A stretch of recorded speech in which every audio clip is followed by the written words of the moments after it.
Guardiola dit: «Je serai à Manchester les 3 prochaines saisons, peut-être plus même, dit-il, mais je ne serai pas sur un banc jusqu'à 60 ou 65 ans. J'ai l'impression que le processus d'au revoir a déjà commencé. J'arrive vers la fin de ma carrière d'entraîneur, ça, c'est certain.» Alors, ça peut nous permettre de débattre. A-t-il raison de vouloir s'arrêter aussi jeune, Pep Guardiola? Les entraîneurs doivent-ils savoir passer la main assez tôt? 32-16 et hashtag RMC Live, venez nous donner votre avis. Dugas, t'en penses quoi, toi?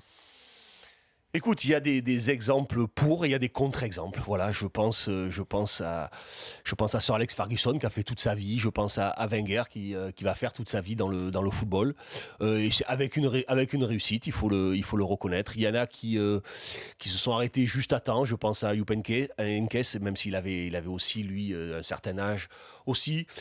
Moi, plus que faire une analyse sur Guardiola, moi je pense qu'à un moment ou l'autre, le foot, même si c'est ma vie, c'est ma passion, depuis l'âge de 6 ans je joue au football, je pense qu'il y a autre chose que le foot dans la vie. Et même si hier tu te foutais un petit peu de moi en me disant que Guardiola, parce que je disais que Guardiola était mon coéquipier, il a été effectivement pendant 6 mois, je le connais un petit peu, parce qu'après on s'est retrouvé au Qatar, donc on a eu beaucoup l'occasion de discuter, et je sais que c'est un homme qui s'intéresse à beaucoup d'autres choses que Oui. le football. Voilà, quand il avait quitté le Barça, il était parti pendant 1 an et demi vivre à New York pour faire découvrir les choses avec sa famille, avec sa femme, avec ses enfants. Voilà. Et je pense, moi, je suis dans cet état d'esprit aussi. Voilà, je suis pas quelqu'un de carriériste. J'ai pas d'ambition particulière parce que je pense qu'il y a tellement de choses extraordinaires et magnifiques à faire dans la vie et dans le monde, surtout quand tu as les moyens, bien évidemment, parce que c'est quand même la base.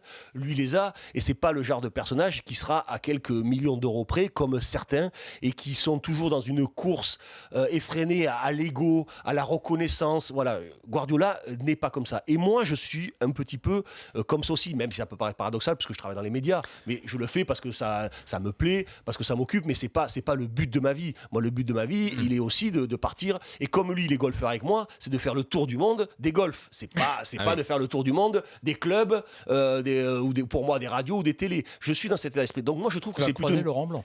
Je croiserai, Probablement. je Il le croise croiserai, régulièrement déjà. je croiserai certainement Laurent Blanc et plein d'autres joueurs. Et je pense aussi que pour le football, c'est aussi une bonne chose parce que le football évolue, il faut savoir évoluer aussi. Oui, parce que À tort ou à raison. le jugement des personnes, parce que ça va jusque-là, à la limite, on peut peut-être le laisser Oui, si légèrement tu de veux, côté, si tu s'interroger veux. sur la réussite. Est-ce Oui, que mais- c'est bien de rester longtemps dans un Ouais, club, ou oui, est-ce mais- que chaque entraîneur a une date de péremption et il vaut mieux Oui, pas la dépasser? je suis d'accord avec toi, mais quand un mec comme Guardiola te dit ça, on peut quand même s'attacher Oui, bien sûr. au cas particulier et essayer de comprendre pourquoi il est comme ça. Et Oui, c'est vrai c'est que vrai. voilà, c'est pour ça que j'essaie de te l'expliquer.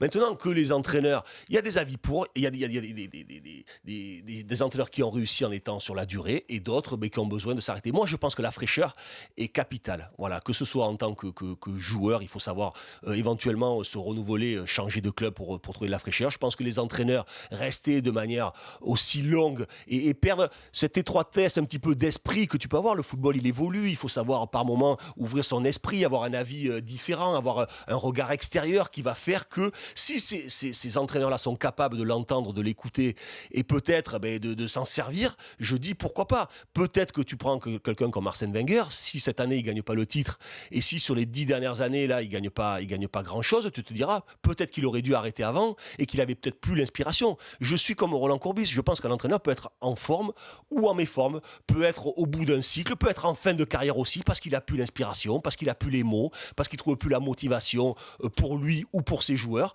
Voilà, je pense que ça doit à un moment ou l'autre, un entraîneur a une date de péremption comme peuvent les avoir les joueurs.